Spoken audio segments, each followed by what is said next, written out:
Hi students, আজি class 10 যে CBSE exam গ'ল তাতে ভালেকেইটাও সেট আছে সেট 1 সেট 2 সেট 3 আৰু একচুয়ালি সকলো বেলেগ বেলেগ স্কুলৰ ৰেকৰ্ডিং সেটবিলাক অলপ বেলেগ বেলেগ হ'ব চাগে তো মই এটা সেট আজি কমপ্লিট কৰাম আজি এটো চাই ল'ব আপোনালোকে এটো আছে ম্যাথমেটিক্সৰ সেট নম্বৰ 3 আৰু তাৰ কোৱেশ্চন পেপাৰ কোড হৈছে আপোনাৰ 30/3/3 গতিকে ভালকৈ চাই ল'ব এটো ষ্টেণ্ডাৰ্ডৰ পেপাৰ হয় ওকে তো তাৰ ফৰ এমসিকিউৰ ফাৰ্স্ট কোৱেশ্চন দিছে ফাৰ্স্ট 20 এমসিকিউ দিছে সেকশন 8 তোমালোকৰ কেইটা কোৱেশ্চন দিছে 20টা কোৱেশ্চন দিছে সো ফাৰ্স্ট কোৱেশ্চনৰ যেটো আনসাৰ হ'ব এটো কি দি আছে ফাৰ্স্ট কোৱেশ্চনটো চাই লওঁচোন আবাৰ কোৱেশ্চনটো কি দিছে the diameter of a wheel is 63 cm মানে এটা হুইল আছে হুইলটো ডায়ামিটাৰ কিমান আছে 63 cm আছে ঠিক আছে 63 cm আছে ডায়ামিটাৰটো ঠিক আছে এটা কি কৈছে জানা the distance traveled by the wheel in 100 revolutions is the wheel to যদি এনেকে এটা রিভলিউশন করে নেক্সট এনেকে আৰু এটা রিভলিউশন করে এনেকে 100 টা রিভলিউশন যদি কমপ্লিট করে তে হুইল টু টোটাল কিমান ডিসটেন্স কভার করব এটা সাক হুইল টু সার্কুলার হয় তো ডায়ামিটার দিয়া আছে ডায়ামিটার 63 সেমি আছে তো ডেফিনেটলি রেডিয়াস কিমান হ'ব রেডিয়াস হ'ব 63 হাফ ঠিক আছে 63/2 সেমি ওকে তো রেডিয়াস যদি 63/2 সেমি হয় ঠিক আছে তো এটা রিভলিউশন যদি হয় একবার যদি এনেকে রিভলভ করে কিমান যাব সারকামফারেন্স টু যাব তো সারকামফারেন্স টু হল সার্কুলার সারকামফারেন্স কি 2 পাই আর তো এটা রিভলিউশন কিমান যাব হুইলটোৰ সারকামফারেন্স যিমান হিমান ডিসটেন্স কভার করব এটা রিভলিউশন তো 100 রিভলিউশনত কিমান হ'ব মাল্টিপ্লাই দিস রিজাল্ট উইথ 100 হৈ গল এই ৰিজাল্টৰ ভ্যালুটো পুট করলে হল যিমান সেন্টিমিটার হয় হিমান হ'ব 100 মাল্টিপ্লাইড বাই 2 মাল্টিপ্লাইড বাই পাইৰ ভ্যালু কিমান আছে 22/7 ইনটু মেনশন কৰিছে নেকি কোৱেশ্চন পেপাৰত পাইৰ ভ্যালু নাই দিয়া নাই আৰ কিমান আছে আৰু ভ্যালু আছে 63/2 এই পেপাৰটো সলভ কৰাৰ আগত কোৱেশ্চন পেপাৰটো আগত লৈ লবা লৈ পেলাই চাই লবা কাৰণ কোৱেশ্চন সব পাতাটো পসিবল নহয় বহুত লেন্থি হৈ যাব ভিডিওটো সেইকাৰণে মই পাতা নাই 100 ইনটু 2 ইনটু 22/7 ইনটু 63/2 মান কি সেন্টিমিটার হ'ব তো বাকি ক্যালকুলেশন করলে হল 2 2 ক্যান্সেল 7 on the 7 7 9 segment 63 বাকি 9 2 18 9 2 18 9 2 18 plus 1 19 বাকি দুটা জিরো হ'ব ইমান সেন্টিমিটার হ'ব আনসার বিলাক কি হ'ল মিটাৰত আছে নেকি 99 metre 63 metre 198 metre correct centimetre to মিটাৰত কনভাৰ্ট কৰলে দুটাৰ আগত ডেসিমেল হ'ব মানে ৰিজাল্টটো 198 মিটাৰ হ'ব তাৰে অপশনটো হ'ব অপশন বি আমাৰ option B is the correct okay answer ঠিক আছে 198 মিটার যেটো আছে হেতু হ'ব কারেক্ট সেকেন্ড কোৱেশ্চনত কি দিছে the mean of 7 observation is 17 আমি ধৰি ললো অবজাৰভেশন কিটা কি আছে ধৰি ললো অবজারভেশন কি আছে a1 a2 a3 a4 a5 a6 a7 total কেইটা অবজারভেশন আছে বুলি কৈছে 7টা অবজারভেশন আছে a7 এনেকে 7টা অবজাৰভেশনৰ আমাৰ মিন কিমান আছে বুলি কৈছে 17 আছে বুলি কৈছে তো অবভিয়াসলি মিন হলে কিমান হ'ব sum of all the observations divided by number of observation তো আমি এই ৰিজাল্টটো কে দি ডিভাইড কৰিম 7 দি ডিভাইড কৰিম কিউকি 7টা কি আছে অবজাৰভেশন আছে এই ৰিজাল্টৰ ভ্যালু কিমান আছে 17 আছে ওকে তো আমি এটা কাম কৰো এই ৰিজাল্টৰ গোটেইটা সাম উলাই লও a1 + a2 + a3 + a4 + a5 + a6 + a7 তো ক্রস মাল্টিপ্লাই একো নাই মানে 1 আছে 1 ৰ লগত নিউমাৰেটৰ খিনি মাল্টিপ্লাই কৰিলে সেম থাকিব 7 ৰ লগত 17 কি কৰিব লাগিব মাল্টিপ্লাই কৰিব লাগিব তো 7 ৰ লগত 17 মাল্টিপ্লাই কৰিলে কিমান হ'ব 7 7 * 14 119 হ'ব ঠিক আছে নেক্সট তার পিছৰ পার্ট 2 কি দিছে কোশ্চেনত if the mean of the first 4 observation is 15 মানে ফার্স্ট 4 অবজাৰভেশনৰ মিন কিমান আছে মানে কোশ্চেনত কি দিছে according question a1 + a2 + a3 + a4 এই ফার্স্ট 4 অবজাৰভেশনৰ মিন 7টা অবজাৰভেশন আছে তো ডিভাইড বাই 4 হ'ব ইহতৰ মিন কিমান আছে আমাৰ 15 আছে and that of the last 4 observations কোন কিটা হ'ব last 4 observation first 4 observation কিটা last 4 হলে কিমান হ'ব 1 2 3 4 মানে কিটা 1 2 3 4 তো a4 + a5 + a6 + a7 এইটা last 4 observation definitely divide by কি হ'ব 4 হ'ব last 4 observationৰ মিন কিমান আছে 18 আছে ঠিক আছে কোৱেশ্চন 18 আছে then the fourth observation is তো এটা fourth observation দুলা পাইছে আমাক মানে ৰিজাল্টটো কৈছে আমাৰ a4 = কিমান হ'ব এটো কৈছে আমাক ঠিক আছে তো এটা কাম কৰো ইয়াৰে এখিনি মানে কি কৰি লও ক্ৰস মাল্টিপ্লাই কৰি লও তো একো নাই মানে 1 আছে 1 ৰ লগত নিউমাৰেটৰ খিনি মাল্টিপ্লাই কৰিলে ৰিজাল্টৰ একো চেঞ্জ নাহে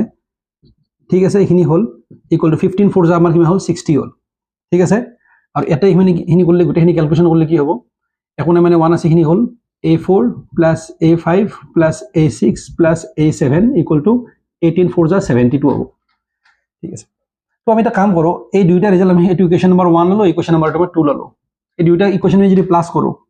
এতে a1 a2 এতে a1 a2 a3 ইয়াতো নাই গুটেখিনি এড হ'ব ইকুৱেশ্যন 1 আৰু ইকুৱেশ্যন 2 এড কৰিলে a1 plus a2 plus a3 plus a4 a4 actually double হ'ব ইয়াত a4 আছে double হ'ব so 2 times of a4 plus a5 plus a6 plus a7 equal to 60 plus 72 2 আহিল 7 plus 6 13 132 হ'ব এটা এই পাৰ্টটো আমি এনেকৈ লিখিব পাৰোঁ এটা a4 টো ডাবল আছে ন তো এটা সিঙ্গেল কে a4 এটা ইফালে লৈ এলো a4 টা ইয়াত আনলে বাকি a4 টা থাকি গল তাত a1 plus a2 plus a3 plus a4 plus a5 plus a6 plus a7 equal to 132 ঠিক আছে a4 plus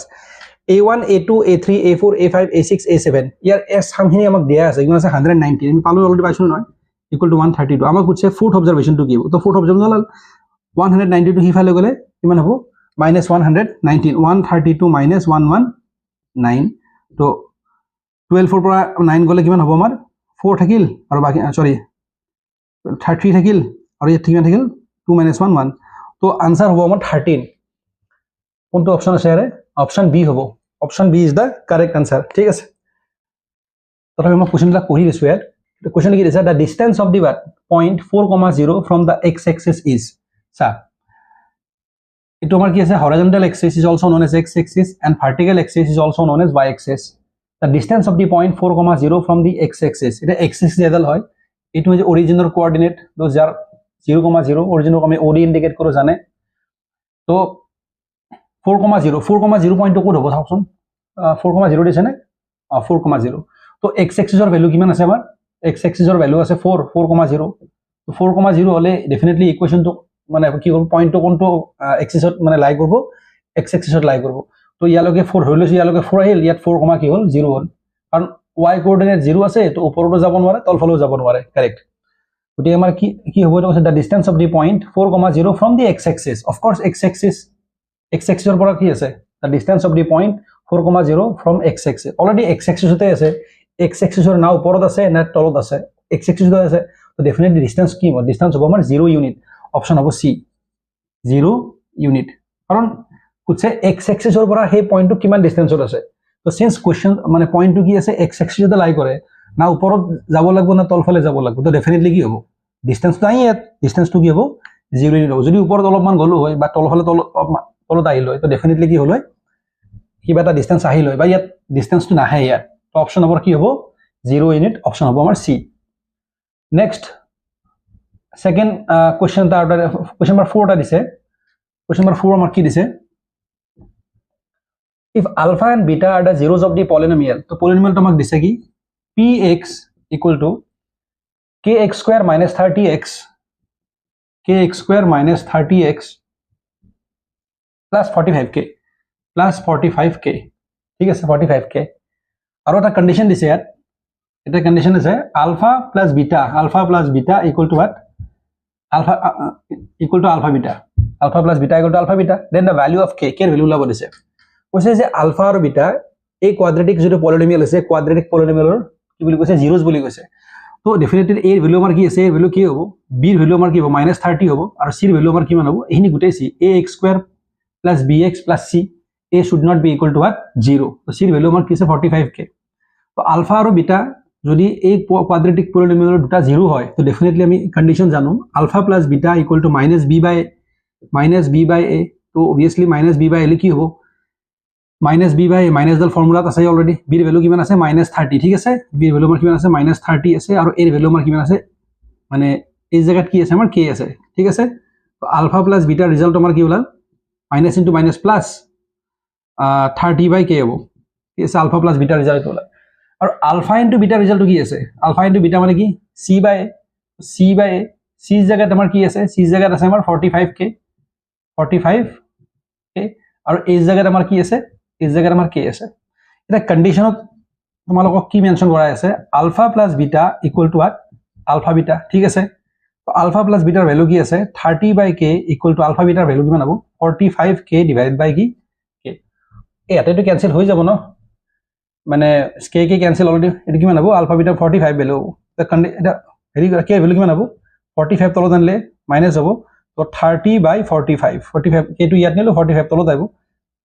न्यूमरेटर और डिनोमिनेटर दुटा की हेडी डिवाइड हो 5 एडी करबो लागो 5 6 जा 30 5 9 যা 45 আকৌ যাব 3 যাব 3 2 যা 6 3 3 যা 9 তো आंसर হ'ব 2/3 তো এটা k এর ভ্যালু আমার কি ওলাব 2/3 ওলাব অপশনস কোনটো আছে 2/3 আই d2 হ'ব অপশন ঠিক আছে অপশন আমার কি হ'ব d হ'ব নেক্সট 5 নাম্বার 5 নাম্বার কি আছে questions the radii are of a sphere and that of the base of a what cone are same তো কৈছে কি sphere যেটো radius দেখাত সার্কেল আছে sphere is a 3 dimensional figure তো sphere radius to r বলি কৈছে and that of the what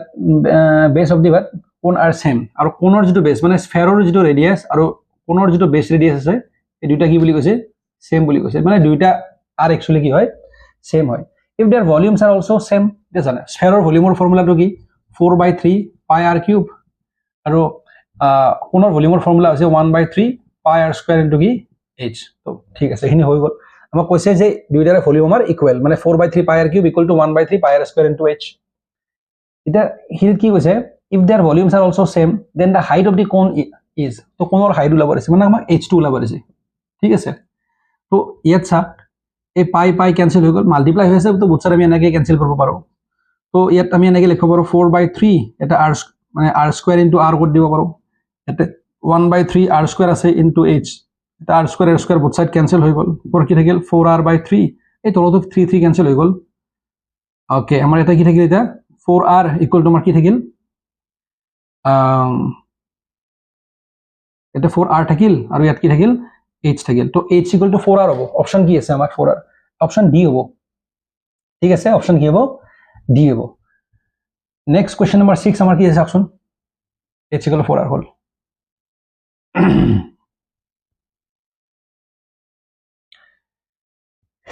if in a lottery there are 10 prizes and 30 blanks so 30 blanks আছে তারে 10 টা কি আছে প্রাইজ থাকা বলি কৈছে and the probability of what winning prize is winning a prize okay to 30 the blanks আছে তো তাতে 10 টা কি প্রাইজ আছে তো winning percentage কি winning prize এর probability ওলাব দিছে obviously এখন নাই তো কি হ'ব নাম্বার ইভেন্টক যদি আমি ed ইন্ডিকেট কৰো okay probability of the event e equal to number of outcomes favorable to e divided by number of all possible outcomes of the experiment at all possible outcomes of the experiment কিমান আছে 30 আছে আৰু আমাৰ প্ৰাইজে আছে 10টা তো definitely ultimately কি হ'ব ইভেন্টৰ ফেভৰ আউটকাম 10 হ'ব তো win হোৱাৰ probability আছে 1/3 ঠিক আছে 1/3 probability অপশন কোনটো আছে অপশন বি হ'ব কারেক্ট অপশন বি আছে ইয়াতে তো 6 নম্বৰটো হৈ গল আমাৰ 7 টো সাব 7 টো কি আছে if tan theta 3 theta না দেখাটো 3 theta আছে ইয়াত equal to √3 then theta/2 equal ঠিক আছে আমি হেনেকৈ লম এটা কি আছে tan 3 theta নহয় দে ইয়াত আছে tan 3 theta equal to কিমান আছে আমাৰ √3 আছে then theta/2 equal ঠিক আছে আমি লম এটা সব tan 3 theta এটো অ্যাঙ্গেল বুলি ভাবা বেলেগ একো নাই এটো আমাৰ কি হয় থিটা এই যে থিটাটো আছে থিটাটো নাকি ৰেফাৰেন্স অ্যাঙ্গেল বেলেগ একো নহয় ওকে আৰু tan টো কি হয় থিটাৰ ফাংশন হয় ইয়াত tan is the function of theta মানে 3 থিটাৰ ফাংশন ইয়াত উদিকে এটা চালে হল যে tan ৰ কি ভ্যালু এটা tan আছে ন তো ইয়াতো আমি চাব লাগিব tan ৰতে চাব tan ৰ কিমান ডিগ্ৰীৰ ভ্যালু আলটিমেটলি কি হয় √3 হয় তো tan 3 theta equal to tan কিমান ডিগ্ৰীৰ ভ্যালু √3 তো ডেফিনেটলি tan 60 ডিগ্ৰীৰ ভ্যালু কিমান হ'ব √3 জানে